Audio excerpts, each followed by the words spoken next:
Hey Homegoings fam, Myra here. Did you know that over half of Vermont Public's funding comes from our local community? It's true. The generosity of listeners like you is what powers Homegoings to be able to explore all of the Black experience. From what it feels like to be biracial to the sound of grief, your support makes our show possible. Right now, when you become a monthly donor at $12 or more, we'll thank you with a $25 gift card to spend at the Vermont Public merch store. We've got a pretty rad Homegoings crew neck sweatshirt available. Just saying. Head to vermontpublic.org/donate to become a monthly donor today to help support the show. As always, you are welcome here.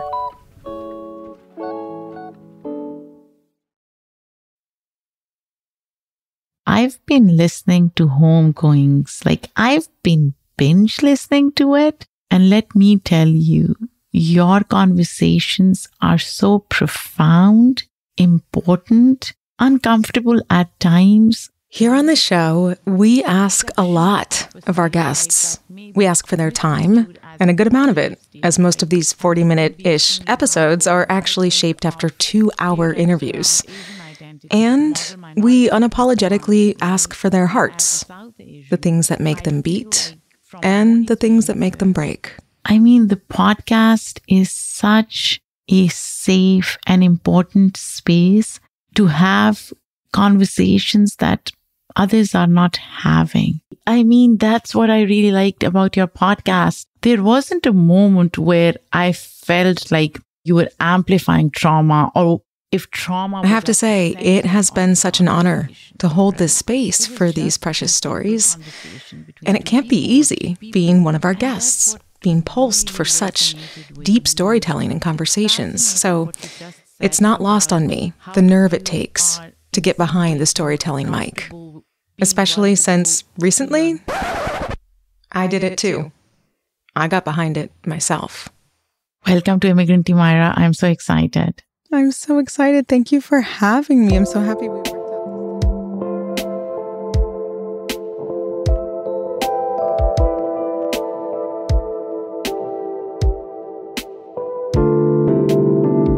From Vermont Public, this is Homegoings. I'm Myra Flynn. We're in between seasons right now, so it's a perfect time to share some dope content of the non-episode kind. Sometimes that might be a remix of a previous episode, or a shorty where we answer your advice-based questions, or like today's episode, a feed swap, where we share an episode from another podcast we consider a soul sister in the world of race and identity. So today, on the show, we're dropping an episode of the podcast Immigrantly, where host Saadia Khan puts me in the hot seat as an interviewee. And I'm really curious to know if there was ever a moment for you where you were really tempted to lean into a stereotype for visibility. Why do you think you forgot about white people, especially for this series? How is your heart today? Woof! This is Homegoings, and this is an episode of the podcast Immigrantly called Unboxed. We're a proud member of the NPR network. Welcome home.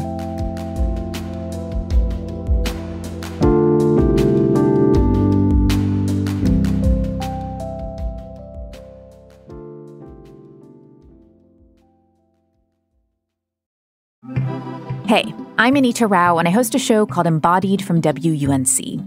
It's an exploration of topics related to sex, relationships, and health.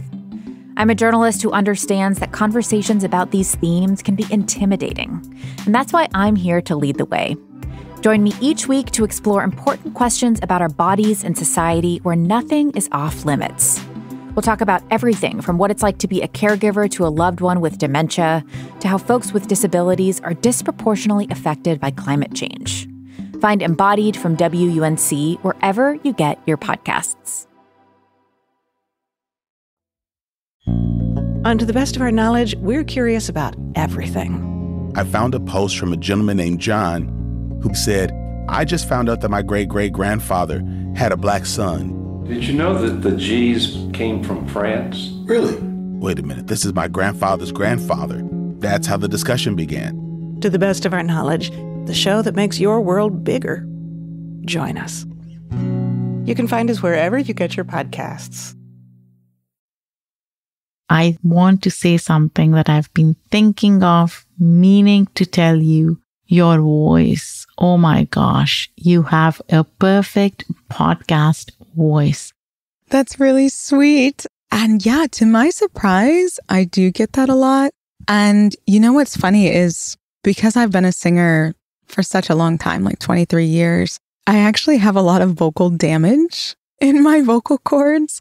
Not quite at the stage of polyps, but I have a lot of other things going on in there that kind of make it so my voice can't project very loudly. So when I record my speaking voice, I kind of have to eat the mic. I have to get like right on it. And I think that's why people like it, is because it's soft and it's like really up close and personal. But in my mind, every time somebody says they like my voice, I'm kind of like, wow, I can't believe that, because it's a pain point for me. My voice is a pain point for me at this point in my life. Yeah, I wish it could be louder. But hey, if it makes people feel comfortable and held, and especially with some of the things that we talk about on Homegoings, you know, for people to feel safe, then that's great if my voice can be another tool for that. So thank you.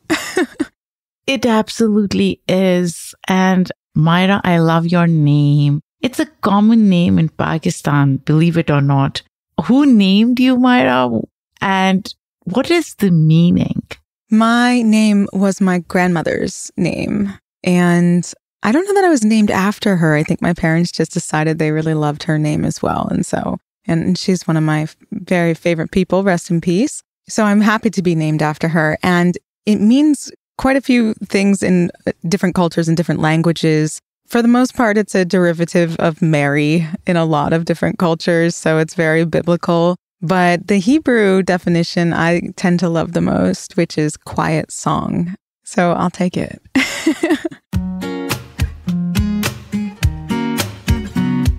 So let's start with your podcast. Now, you've mentioned in your podcast that you talk about stereotypes and you call them stereoantitypes, right? What does that mean? Yeah, so my podcast is Homegoings. It's 2 seasons old, not to be confused with Homecomings. It's Homegoings, which is actually a traditional African-American funeral is called a homegoing. And a homegoing is both filled with mourning and sadness and also immense amount of joy. There's lots of art and lots of food and lots of celebration of life. And so I named the show Homegoings because I feel like it holds both of those things, joy and mourning, which is the Black experience in America. You are always kind of holding both of those things all the time. And so I did a mini series on Homegoings. Typically, it's just called A Righteous Space for Art and Race. And we just talk about really intense topics. I've interviewed Rachel Dolezal about the subject of transracialism. You know, there's nothing that we shy away from. But recently, I really felt compelled to make a series on stereotypes, just because they're so profound, they're so prolific, and they're so alive and well today. And they have such a huge impact on the ways in which we are and are not able to move forward when it comes to our own anti-racist existence. And I was kind of thinking about the anti-types being like the anti-hero, like the heroes that you don't typically expect, you know, in most storybooks, in most stories in life, are the people who buck the systems that they were born into. And so I kind of went to go research some of the most intense stereotypes to start the series with, most profound ones. Ones like this one. The one about all Black men being dangerous, harmful, menacing, or scary. With the deep voice, especially with my appearance, when I speak, they're like, whoa, like now you already think that I'm scary. And now you hear the voice that has a rumble to it. Now I'm extra scary. And ended up running into Black men.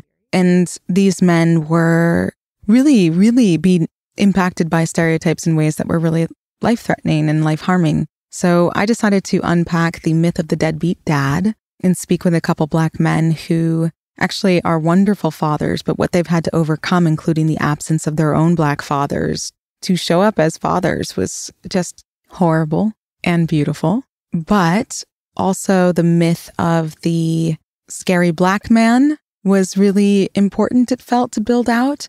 Black men who have been incarcerated. There's, I won't ruin it for anyone, but this Black man who was incarcerated for selling marijuana, who went on with his big, black, scary voice to be picked up as a podcaster and a voiceover artist, and now has a podcast about cannabis. So full circle. The myth of the stupid Black person, which actually has a lot of science-based racism about the studies of our brains. And while we were on the body and we were getting to the body, the most recent one, which is an uncomfortable one, but a necessary one, the myth of the big Black penis, which actually really does relate to the myth of the stupid Black person as well, because there was a theory that our brains were smaller, but our genitals were enlarged. And because of this, there was all sorts of testing done for syphilis and, things without our permission and done on bodies without anesthesia. And so the male genitalia and the expectation of slaves to father a certain number of children by the age of 15, it is a horrible stereotype that's hard to recognize because it's dressed up as a compliment, right? And so I had to fight pretty hard to get that episode out. Why? Sex. People in America anyway just have a really hard time talking about sex and hearing about sex. And I found that really interesting because Homegoings often covers slavery, torture, rape culture, these really horrible things that have come by way of being Black in America. But the minute I said penis, it turned into a totally different conversation. And so it took a while to try to convince folks and show folks really through the work that this is really not an episode about a penis at all. Exactly. And you're absolutely right. These conversations are uncomfortable. And I was listening to this episode, and while uncomfortable, I'm so glad you did this episode because there is so much knowledge that an ordinary person wouldn't know about.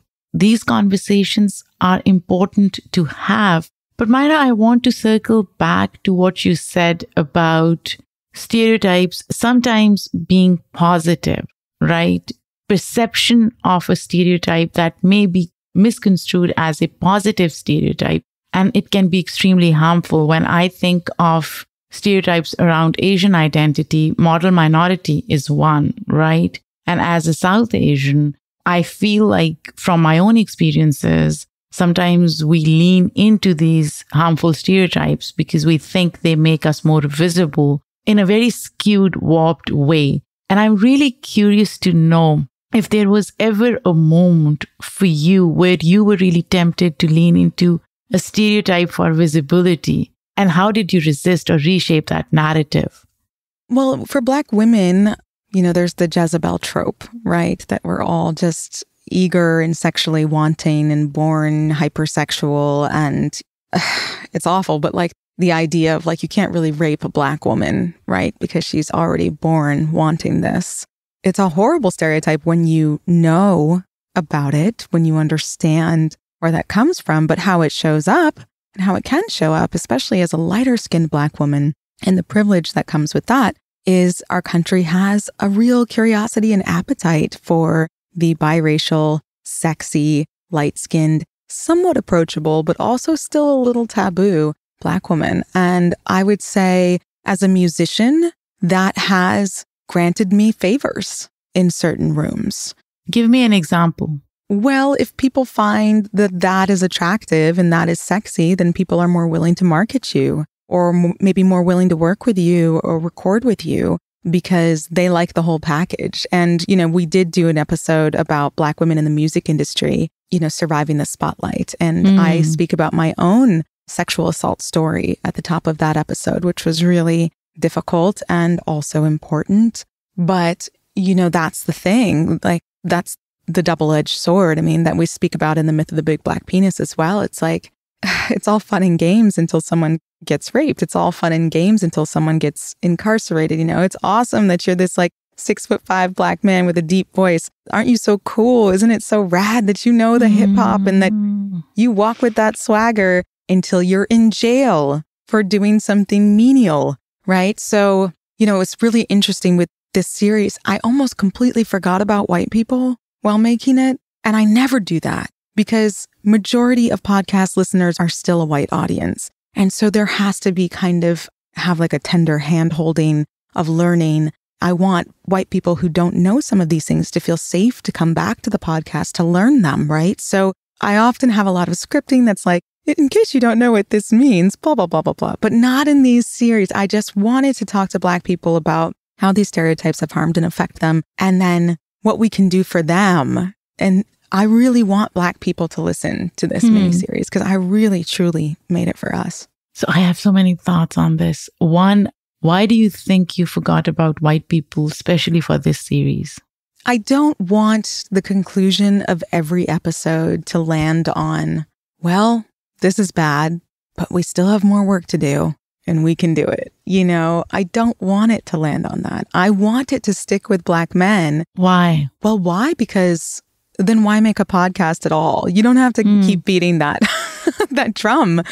I don't know. Sometimes I'm a big believer in like, stop talking about doing the work and just do it. So for me, the podcast is just doing it. Just do the work. And what is the work, right? For me, it's humanizing Black people, no matter what. Whether that's with storytelling, whether it's with something like the Rachel Dolezal episode, which is very stressful because it's argued over time whether or not Rachel is a person of color, even though she identifies culturally as Black. But isn't that a podcast for Black people to also look at and say, wow, like transracialism, what is it like for somebody to try to enter our space that we've had to fight so hard to exist in, right? And I just think it's important for the stereotypes episode for Black men who are listening, like the Black men on my front porch who start at the top of the episode who are bragging about their penis size, to be like, look, like this is not a good thing. This is not a good thing for you, your body, your love, the way that you're treated. So I really hope that it's for us. And then also, you know, in the Asian community, like we had a moment where King Noir mentioned like Asian people dealing with this stereotype of like, you have all the answers, you're smart. And then of course there's other like bodily stereotypes that come along with being Asian as well. Especially East Asian folks. Yes, especially East Asian folks. So it is not just for Black people. I think we can tease out our own individual experiences, no matter what you've come from, of the stereotypes. And for white people who are listening to just understand, like, there might be like the dumb blonde stereotype or just all sorts of sexism, really, that comes by way of stereotypes and how that shows up in the workforce. But to be killed, mutilated, maimed, tortured, kept from your dreams, kept from the realities of true and essential love because of these stereotypes, it's so different and it's so important to hear about. Oh my gosh, Myra, I was going to ask you as a follow-up question, how are stereotypes for white people different in how they show up, in how they manifest versus stereotypes for people of color? Because a lot of times white people will say things like, oh yeah, but we are also stereotyped, right? One thing white people need to understand first and foremost is that like you are still and have always been the master of your own perceptions. Like you can change them. Like if it's not to say that you can't change systems, right? Systems are difficult for all of us, I believe. But when it comes to stereotypes, you know, let's go with the dumb blonde stereotype. Like if you're blonde, you're not smart. You can dye your hair and have a different experience altogether. There's change that you can make, not that you should have to. But I do wonder if being a dumb blonde limits somebody's prospects of getting a job or succeeding in their career. I mean, yes, that's just an example. We could delve into some other ones as well. But from what I understand about the blonde white woman, there's a lot of association with youth there and a lot of strange sexual association with youth because when we are all babies and young, we have lighter hair and lighter skin. And it just goes really, really deep. So we could go there. Listen, if some white people want to make a show about their stereotypes, I'm here for it. And also, just to note that, okay, even if this is outdated, you know, there are some blonde women in power. There are still some people dealing with this. The reality is maybe it keeps you from getting a job. Worst case scenario, maybe you are sexually harassed, which is horrific and nobody should deal with that. But the ongoing myth and stereotype, for instance, that has been scientifically studied and proven on Black bodies that we feel less pain has made it so that Black women and children are 3 times today more likely to die in childbirth. And that was a stat I had to do a double take at. You know, I pulled in our data journalist and just fact checked everything because I almost couldn't believe it. And what's so interesting, the myth of the big black penis, talking to people about it, data shows that Black men do not have larger penises. And even these people were like, no way. I still believe that to be true. I still think that that's true. Were they disappointed? To be fair, that just came out last week. So your feedback is some of the first I've heard. Were you disappointed? I was so curious about this whole notion, right? Because as an immigrant, I've been in this country for only 22 years. A lot of stereotypes that you talk about are the ones that I have probably heard of in the recent past. I did not grow up here. So I was approaching it from a very different angle, out of curiosity and also surprise, right? Because I was like, oh my gosh, is it that big a deal in the US? So I had to really learn that and unlearn the stereotype at the same time. Wow, what a journey. That's a whole episode in and of itself. I know. I mean, it's almost like, I felt this while making it. It's like, if I talk about these stereotypes, am I perpetuating them? That's not the goal.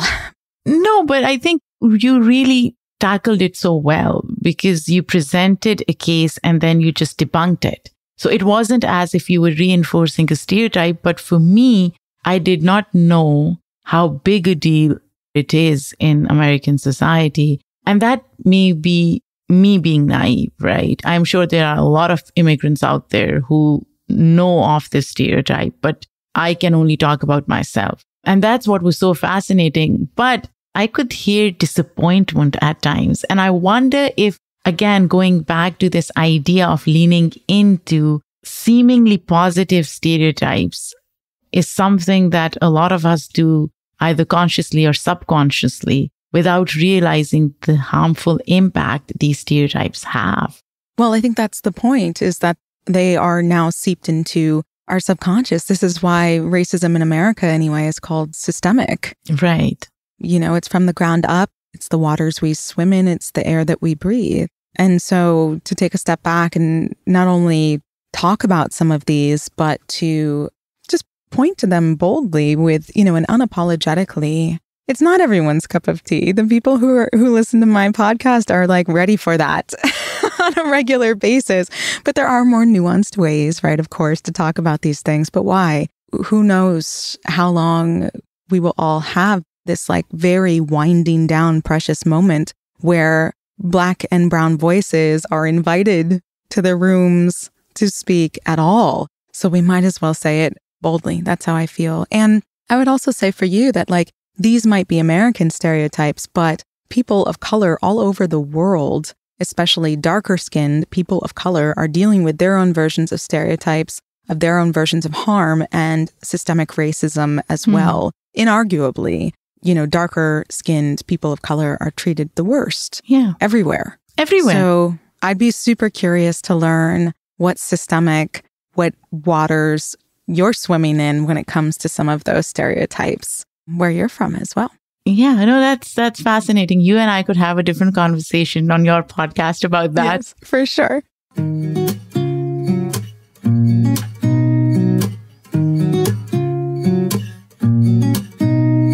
Myra, I want to go back. In fact, I want to connect your music and your podcast. Now, as a musician, sound is your medium, right? But in Homegoings, there are moments where you sometimes leave space for silence and reflection. How do you decide when to let silence speak instead of words? There's just some beautiful saying out there that's like, God shows up in the empty spaces. And I think even Quincy Jones, this great musical producer, used to say something to the effect, this is not an accurate quote, but when it comes to making music, you have to leave room for God. For me, that shows up in the podcast in moments where I feel it's very important for the audience member and the listener to make up their own damn mind about what I'm saying. Oh, so you're allowing people in that silence to ruminate and reflect? Yes, to ruminate, to reflect, to disagree with me. Whatever it is people do in their own heads, right? To turn it off if it's gone too far for them, or to put a button on it in a way, I'll put those moments in there after I've had quite a bit of heavy scripting or unpacking of something of my own self-reflection, and then really try to leave it up to folks to have theirs. I kind of get really frustrated with podcasts that want to tell me what to think. Why? You know, I don't want you to tell me what to think. You got to have an element of journalism to keep my interest in a podcast anyway, where I get to hear the facts presented, the good, bad, and the ugly, you know, some guests to confirm them. And then I get to take away that precious gem that you created and try to kind of unpack that within myself. And I have had people write in and tell me that they then share the podcast with their church group, or, you know, this like really old white farmer in the middle of nowhere, Vermont, being like, thank you. I'd never thought about that before. My daughter shared your show with me. And I can only just think that like maybe somebody listened and had a moment of back and forth, because that's how racism works, right? It's like you don't want to admit that you're behaving that way, that we as a society behave this way. It's such a shame for us. And it's such a wound. Your almost instinct is, I would imagine, is to become defensive if somebody's calling out racism as simplistically sometimes and as boldly as a show like Homegoings does. But if you have thought about it and you've taken that time and that moment in silence with yourself to really just like let that seep in, and then you write me, those are the letters that I hang on my wall. I literally hang them all over my work desk, because no matter what, like that's what matters. And so silence has a big role in reaching people more than just talking and taking up space can.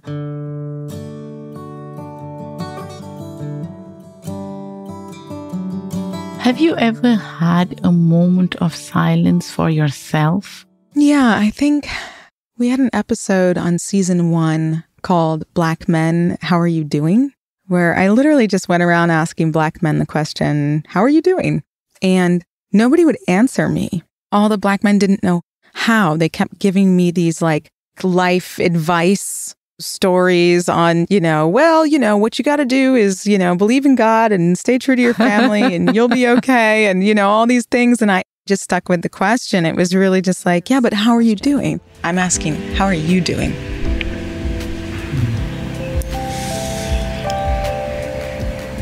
How am I doing with what? And sometimes it took me 6 tries to get like an honest answer just about how you're doing out of, I think about like the barber we interviewed, until eventually he said, I'm scared. I'm really scared. And I remember that being a moment of silence for me, for sure, of just like feeling emotional just talking about it. Like these are real human beings that we're talking about, and to do all of that work daily to not admit that you're scared is so much extra work for the rest of us. It's so much work. And one of the Black men I interviewed was my husband. And that was also a really important moment, because his answer when he finally got there was, I'm just maintaining. And that changed so much in our house after that. So, I mean, it is the best quality in people to listen deeply to other people. Absolutely. Oh my gosh. Sometimes I think the question, how are you doing, doesn't really fully encapsulate what we are really trying to ask people, right? I remember I was on this panel with another activist and they suggested something. It struck me at the time and I've held it so closely now, is asking people, instead of how are you doing, how is your heart today? And that makes so much sense to me, Myra, because if somebody asked me that, then I can really, really dig deep and see where I am emotionally, because the heart never lies. It doesn't hold back. So a lot of times when I think of where my emotions are, what I'm feeling, I always think about how my heart is doing instead of how I am doing.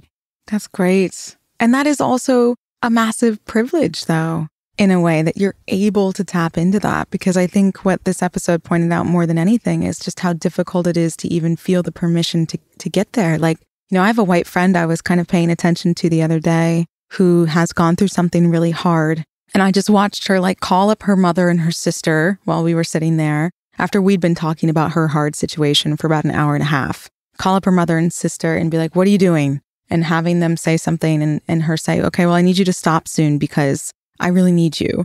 and having them agree to it and then call back and then her, go off for another hour and a half and talk with them about it. And I don't know that white people understand how lucky they are to have such a fluid demand of their needs and command of their needs regularly, and then to literally have your own husband not be able to understand that when you're asking, how are you doing? You are asking what is on your heart, because I love you and I care about you. And of course, I want to know how you're actually doing.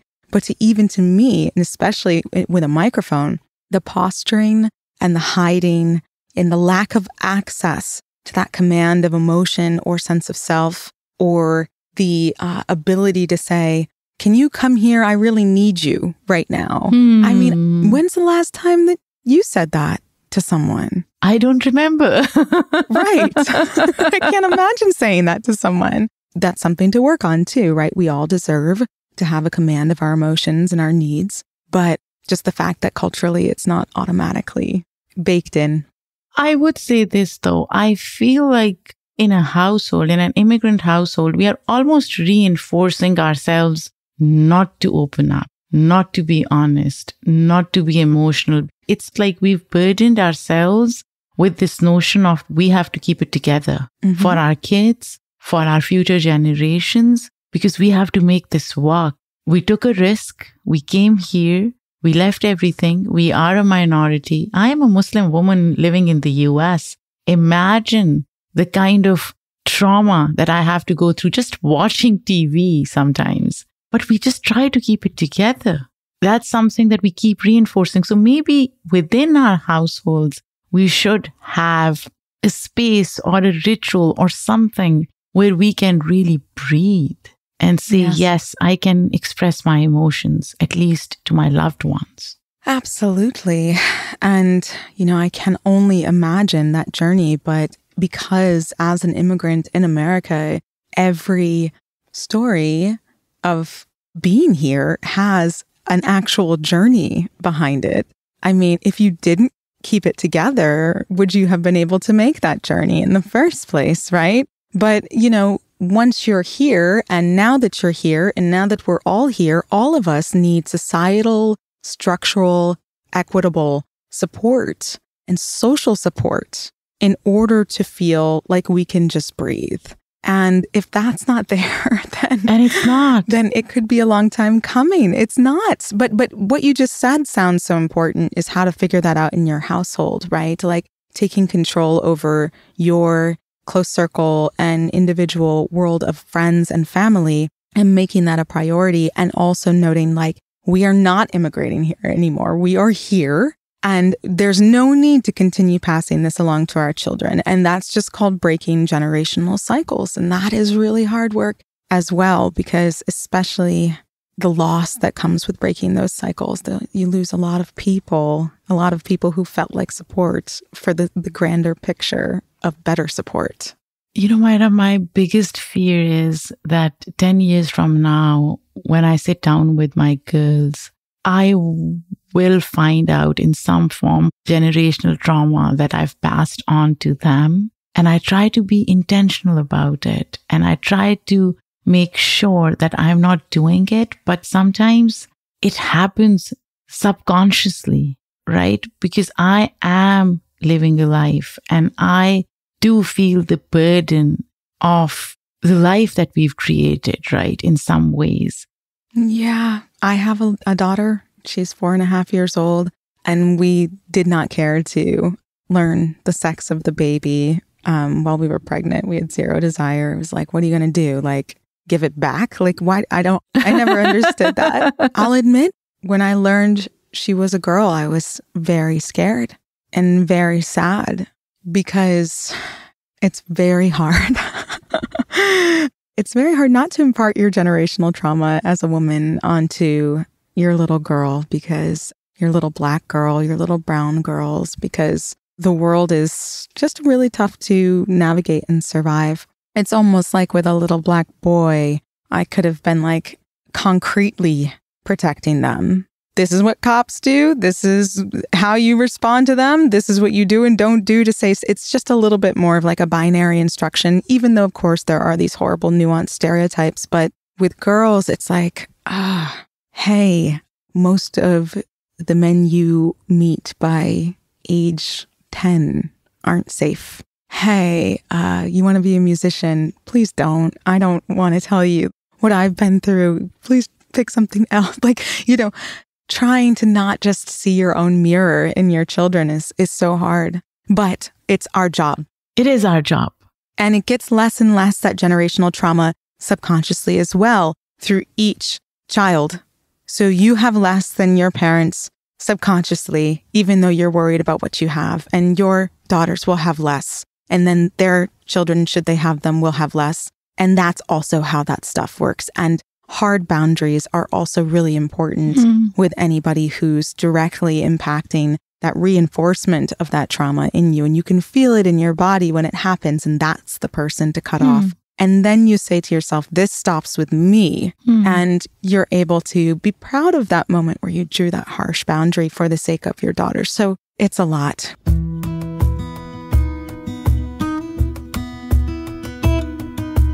I do want to extend this conversation and bring your music back. Now, I've been listening to the podcast. There's a lot of vulnerability, honesty, boldness. So what kind of vulnerability do you express through your music versus your podcast? Oh, everything's fair game because it's me. I'm at the center of it. I mean, some might argue I'm at the center of my podcast as well, but I'm not. I try not to be. I try to be a guide. But, in my own music, it's like, I don't know, I've been divorced. I'm on my second marriage. We talk about that in my songs.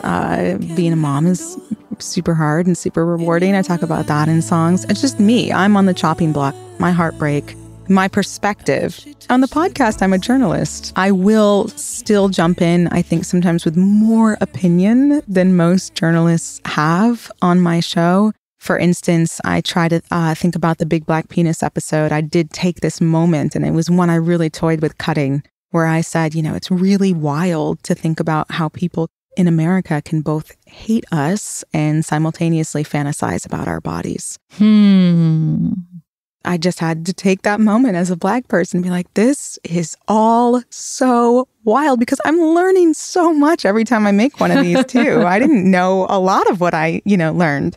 And so I will take that moment sometimes to just react. And then sometimes I'll take that moment to say to the listener, just think about that for a moment. And I'll leave the silence there. And I don't know, I need to be protective of the truth.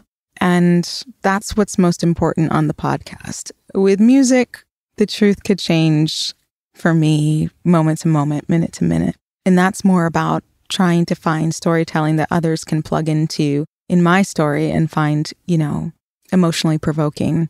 Vulnerability does come up a lot in Homegoings, but what's interesting is that I don't always lead with that. Sometimes I'll lead with like very simple questions, and it's almost sometimes like people of color have a script as to how the only reason that they've been pulsed to talk to is because of their trauma. So they've kind of got like a trauma script prepared. And sometimes I have to remind them, you don't have to say anything sad. That's not the direction this has to go. We don't have to reach for your pain. Exactly. I mean, that's what I really liked about your podcast. There wasn't a moment where I felt like you were amplifying trauma, or if trauma was at the center of the conversation, right? It was just a simple conversation between two people or three people. And that's what really resonated with me. It's fascinating what you just said about how you are in some ways more comfortable being vulnerable through your music because it's you, right? So expressing yourself is easier for you, which is in contradiction to how I see myself. It took me a while to be vulnerable, to be able to speak my truth, to expose those parts of myself emotionally that I hid for so long because I wasn't comfortable. I just didn't want people to know. Why are you guarding somebody else's vulnerability more than yours? Yes. The answer for me in that is probably that I've had a really hard life. And that's something I'm just now able to say now that I'm in therapy, something that was never culturally, part of what I came from, right? I'm sure you can relate. Totally relate. Yes. I've been working with my therapist on saying the sentence, my name is Myra and I've had a really hard life. When you've had a really hard life, you don't know that you've had a really hard life because it's just life.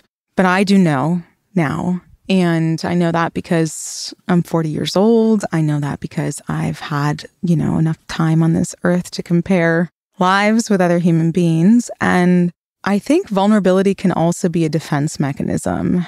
How so? I'll go back to the hard life thing first. I would say this. If you have been hurt and harmed at, say, a level 10, being outwardly vulnerable feels like a level 6. It's not ever going to, my threshold is different. So you might be shocked, not you personally, but whoever is listening to something that I do with such excessive and bold vulnerability might be shocked.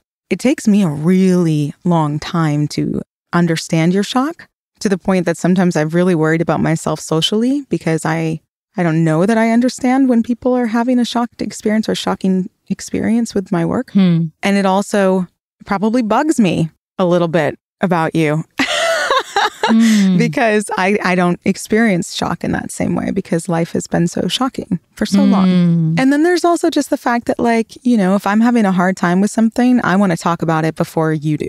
And that's, I think, what I mean about the defense mechanism thing. It's like, I got a whole show that confronts the nuance of racism. Why is that? That makes a lot of sense. Yeah. I'm just taking it all in.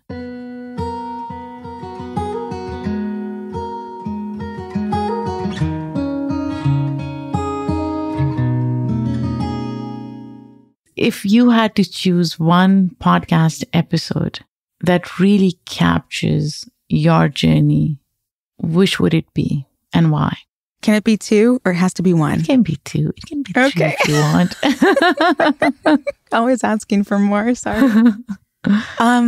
So 2 come to mind. One is definitely the episode we did about the biracial conundrum. It's called Never at Home.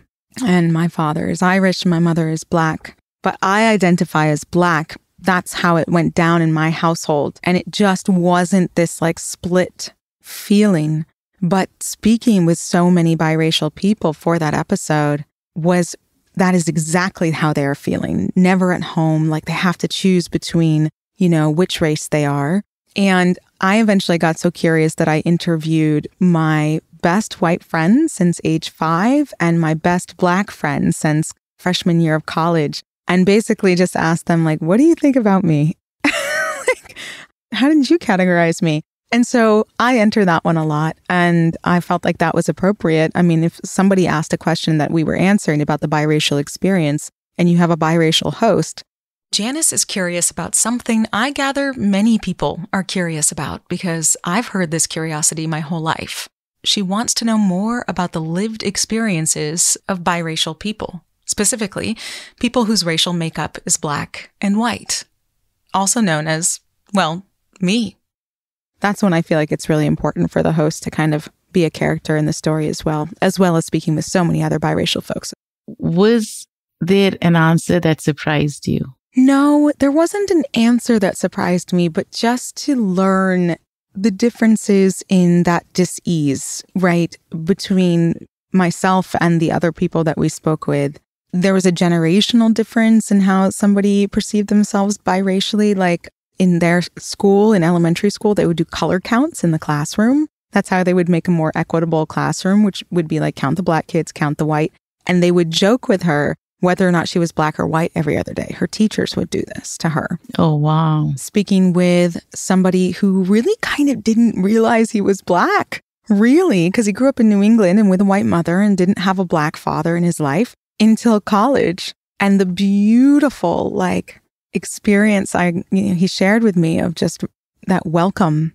And then speaking with a biracial woman from Jamaica who looks white, presents completely as Caucasian, but she will not say that she is Caucasian because she is not. She was raised by all Black women. She's West Indian and she 100% is just like, come step to me. Like, try to tell me I'm white. Like, I'll teach you all about colonialism and, everything that I came from. And just how each of us, whatever, it's old hat at this point to say it, but like, there's no monolithic story for anybody's experience. That was surprising. Was there an answer about you that surprised you? I think my friend Naomi, my Black friend Naomi, just how well she understood me was really surprising. Because aside from being biracial, I'm a whole bunch of a lot of unexpected, things. I was always a proud weirdo, as I like to say. And, that comes, I think, with being an artist, like writ large. And she just understood me very well. And she never questioned my Blackness. She just got right in and started braiding my hair and coming to my concerts and being a good friend to me. But learning how much of the rest of the campus at the time, how they perceived me and how much, my light-skinned biracial privilege like pissed off a lot of people and attracted a lot of boys, which pissed off more people. And, whatever other people were going through that she never did. She always just loved me for me. And that's why we're still best friends to this day. And, it's so great. I mean, with other people of color, I don't know if you find this, but we don't talk about race that much. We don't. We just talk about life. We talk about life. Yes. Okay, now episode 2. That one is the one we spoke about a little bit earlier, which was surviving the spotlight as a woman of color. That episode starts with me confronting my manager at the time, because I got signed to a record label when I was 16 years old. And basically asking the question, like, why didn't you ever protect me in some of these rooms, in some of these studios? And then kind of delving into, we are in an era where, what's going on with Diddy, right? R. Kelly, Michael Jackson, yeah. The list goes on and on. There's a bit of a reckoning that's finally having permission to happen in hip hop music and, Black music in America. And it's so complicated because Black music in America is also one of the greatest currencies in America for Black culture. So there's a lot of like turning the blind eye to some of these atrocities because we wouldn't want to turn our backs on ourselves. And it's very, very complicated. And so I loved that we covered everything from abuse to financial abuse that's just going on in the system writ large, and then ended it with Madame Gandhi, who is this artist I just love so much, who is figuring it out on her own as an indie artist and doesn't let any men mess with her, goes exactly for her dreams. This is Madame Gandhi on the track with Rio Bamba. Rio Bamba. The remix for Waiting For Me. And she is just such a badass and just a great person to talk with as like a kind of an inspiration for the rest of us who've been harmed so much by old systems in the music industry. So that one I thought was really great as well for me, for others like me. As you said, we could have this conversation for another hour or maybe 2 hours, but I'll wrap it up. In the end, if you were to define the United States of America in a word or a sentence, how would you do that? I think that we're really lucky, and we don't see that. We are so diverse. We have asked historically for more diversity, and we've got it. And I have lived in other countries where that is not there, and it is deeply felt. We are so lucky. I wish we could just get it together. Because what a lucky pot of gumbo we have going on in this country. Oh, Myra, I love it. Thank you so much, Myra. This was wonderful. Thank you so much. This was such a joy. I can't wait to hear what you make. And let's just keep having more conversations off the record, too, because you're awesome.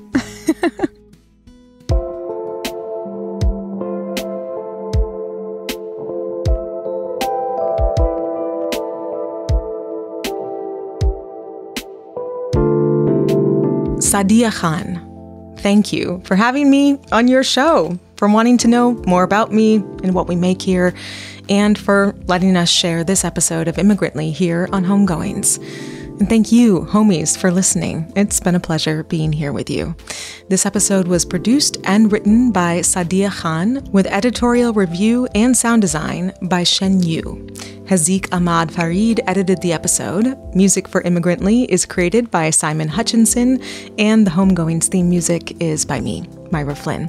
All of the other music is from Epidemic Sound. We have more shorties and conversations and feed swaps coming for you in the weeks ahead, so stay tuned to the feed and be sure that you are subscribed so you don't miss a thing.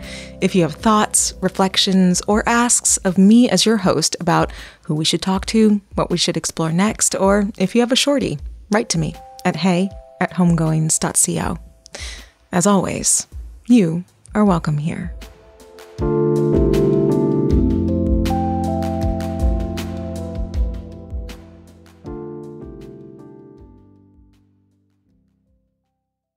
No matter what happens in Washington, the NPR Politics Podcast is here for you.